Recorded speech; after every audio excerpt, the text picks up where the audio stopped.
Alright, so this is Terry with Metal Life Magazine, and we're on the phone with Tracey Birdsall. So, hello, Terry. How are you today? I'm doing great. How are you doing? Good, good. So tell us about this new robot fighter movie. Sounds pretty interesting. And Robot Fight is really exciting. It's my favorite project right now that we have going on. It's a science fiction movie, and it's about, AI taking over the world, basically. And we're out to put an end to that, and she has her team together, and it's very exciting. It's held on other worlds, not just, on the main world, and a lot of travel, a lot of cool spaceships, a lot of, all the characters are really well thought out, so all the different characters have their own little storylines, and you get to know them all, and it's quite a journey. It's a fantastic film. I'm very excited to get it through post. Awesome. So, what was it like working with the director Neil Johnson on that project? I love working with him. I'd worked on a project previously with him, At the Edge of Time. Right. And and so it was, he's great as a director because he's so good at getting his point across, and he's really, really good at pushing me to new limits. And not a lot of directors push me very hard, and he just, he wasn't going to be happy until he got exactly what he wanted, which is amazing as an actress to work under that type of, scrutiny. And plus all the science fiction is fairly new from the physicality to it. Right. And it all has to be very, very real. And I love that. You're working opposite things that haven't been brought to life yet. So. Right. So how much of that movie was filmed in front of green screen type? Because I know that's sometimes difficult for some actors to act when there's nothing around except a green screen. Yeah, well, we've all been trained how to work opposite a Diet Coke can when we were young, so... Right. And I wouldn't say that the green stuff was as difficult. We actually didn't use a lot of green screen in the spaceships and shuttles and stuff like that. We didn't. Right. But so much of it was real. Oh, nice. And then it's very, very real. But I actually find it pretty easy. I mean, I like working green screen. I like working opposite robots and things like that because I can bring them to life in my head. Right. I think it's really fun. You never have to worry about the other actors screwing up the line. This is true. Yes. So no, it was pretty amazing. It was a great cast. Nice. And everybody was really, really good. So yeah. Right. And then I like green screen, but we really used very little of it. I would say maybe less than 5% of the film. Oh wow, nice. Okay, cool. Yeah, Neil likes to do things very real. He likes to feel like people are there. He doesn't like to use. He's had to use a lot of green screen before, but he really, really likes to keep it real. Okay.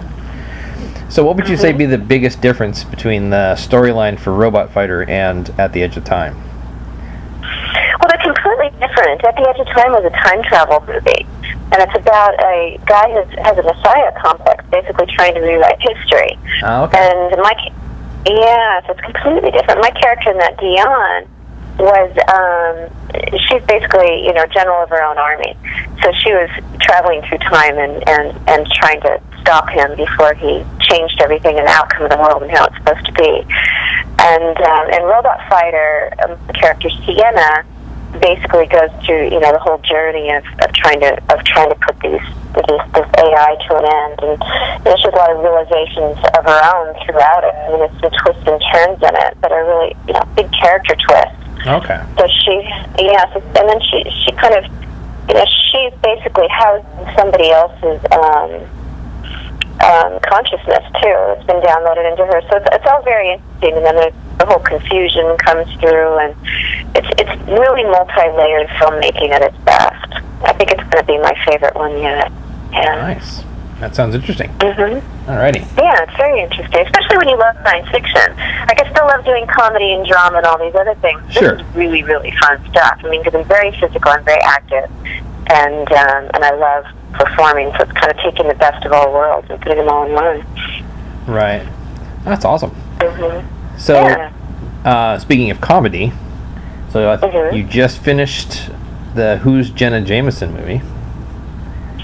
Yeah, well, there's still some stuff left to be shot on it, but Okay. most of my stuff is shot now. Right. So I just got back from the East Coast about a week and a half ago. Yeah. Okay. Yeah, we thought that was a fantastic project when we first heard about that. It was such a cool idea. Oh my gosh, it is so funny, and the cast is like insanely funny. Right. So, it's just, I can't say how much fun that is, and it just got bigger and bigger as we were shooting it. And talk about some incredible actors. I mean, those guys over there, it was really amazing. I mean, we were shooting 8 and 9-page scenes, and everybody was just top of their game. Really, Awesome. really fantastic cast. Right. So has the pretend furor on social media kind of died down with Jenna herself? You know, it's kind of died down and it spurs back up. I think everybody's in contact now, not me, but, you know, the production company and stuff like they're in contact, and so it gets heated and it gets unheated, and it's just, I don't know how much effort it's worth, but you know, they would like her to do a cameo in the movie. That'd be awesome. But they're not worried about if she doesn't. Right. You know, So, yeah, that's it's a little touchy situation. I can imagine that. Yeah, well, you know, I mean, look at South Park and look at all this. I mean, you're allowed to use public figures' names and things like that. Yeah, so yes. I think she should be happy that her name's being used in the movie. Period. I do too, and I think that she absolutely, you know, they have a copy of the script. I think that she, you know, especially the way that we talk about it when we do talk to the news and stuff like that. I mean, it's all in good humor, and it's actually, if anything, you know, bringing positive attention, kind of like an homage in a comedy. Yeah. And so it's funny, and I mean, I'd be thrilled if somebody made a movie and called it Miss Tracey Birdsall and brought out all my things, positive, you know, things, marks I've left on society. Exactly. Right. Yeah, there's nothing negative in it about her at all. Right. So, yeah. That's awesome. If anything, it's making light of it all and drawing attention to it. Yeah, it's very, very funny, though. These guys are good. I can't wait for that to come out. Yeah, same here. Yeah, it looks like it might be out about the same time as Robot Fighter, which would be pretty exciting. Double feature. Yeah. Exactly. So you recently did a voice role for Doomsday, where you played the ship computer. So how different is it for you to do just a voice role versus an actual on-screen role? Well, you know, it's fun. It's the second voice role that I've done, and it's really quite a bit of fun. I mean, there's really no difference in how you feel when you're doing it, because you have to take on that character. When I act, I'm not acting. When I act, I take on who that entity is and how they would do things, right down to how they would walk and move and think, and I think it's the same thing when you do voice work. You know, in order to really, I guess the way I explain it with acting is, in order for the audience to believe it, you have to believe it yourself. Okay. And I think that carries on to voice too. In order for you to not stop and listen to the voice, you have to be delivering it in a way that you're buying it yourself. Right.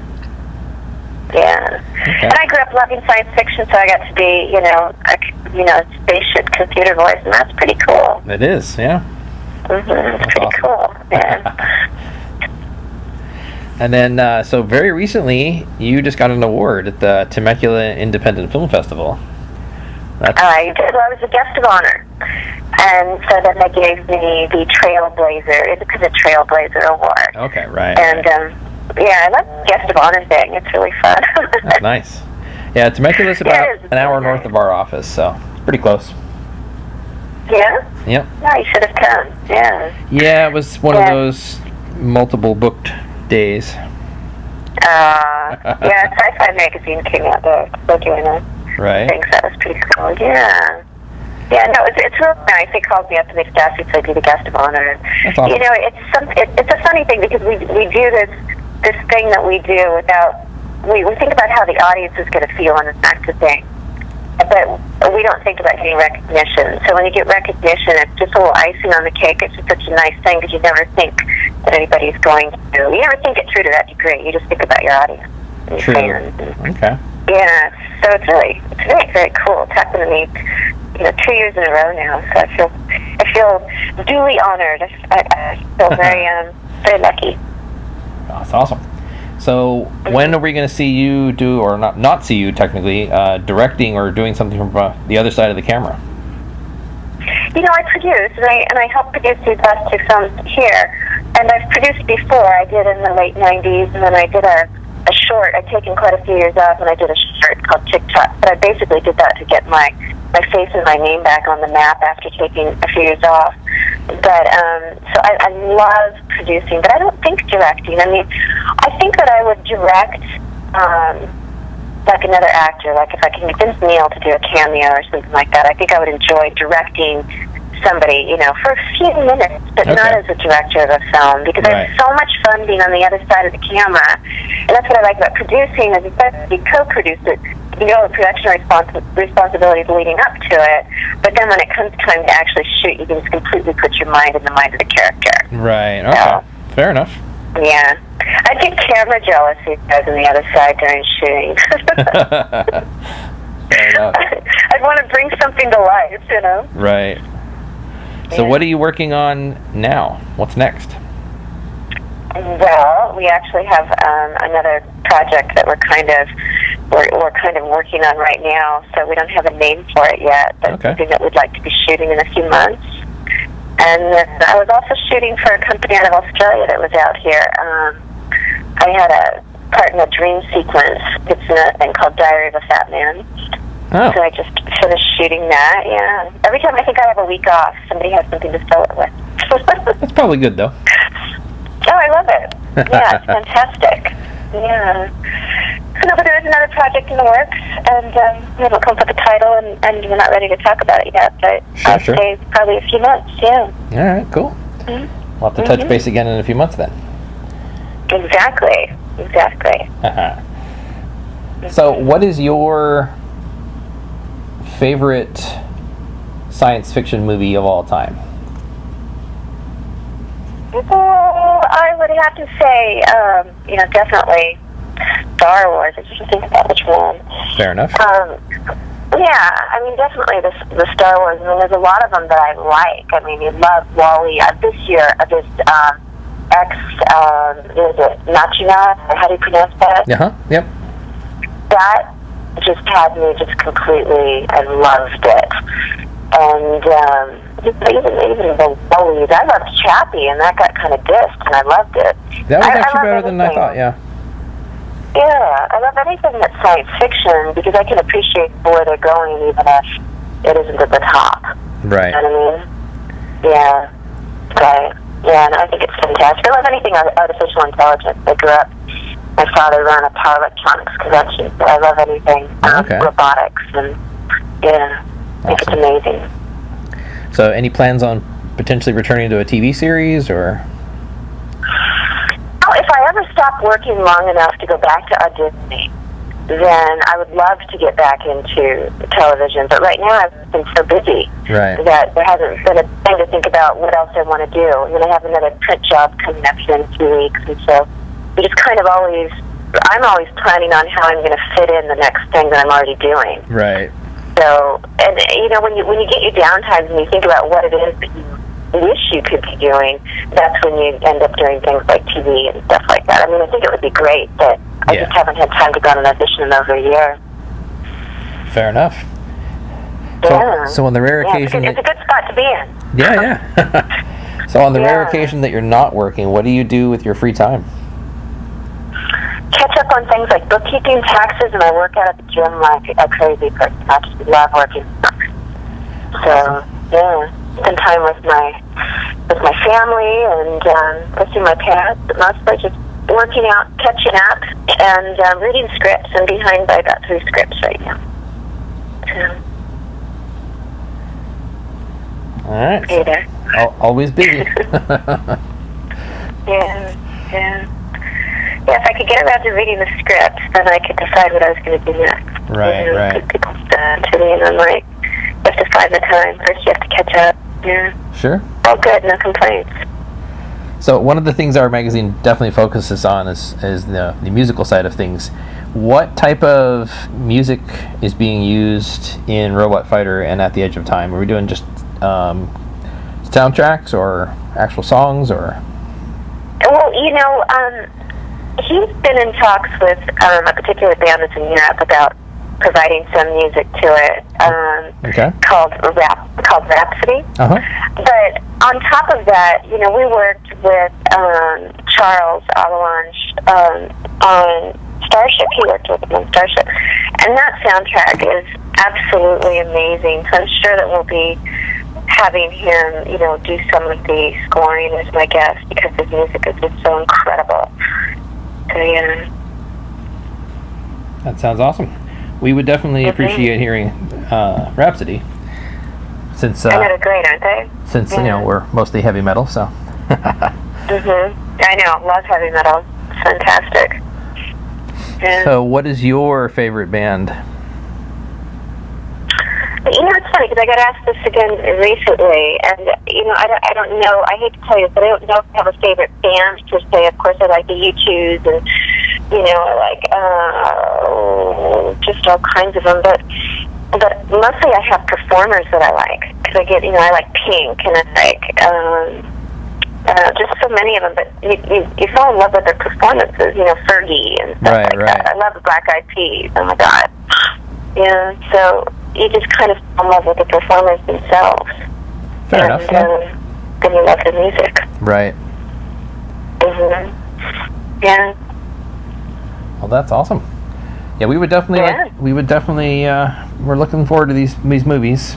So we have to. I'm glad. We got 3 on the list to watch now. So. Yes, you do. Yes, you do. And 2 of them ought to be out by the end of the year, which is great. Right. So yeah. In the meantime, we'll make another one.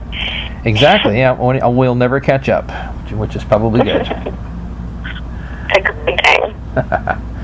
All right. Well, that's pretty much what we had for you. So I want to thank you for your time. Thank you for having me, and I'll talk to you again soon. All right. Sounds good. Okay. All right, bye.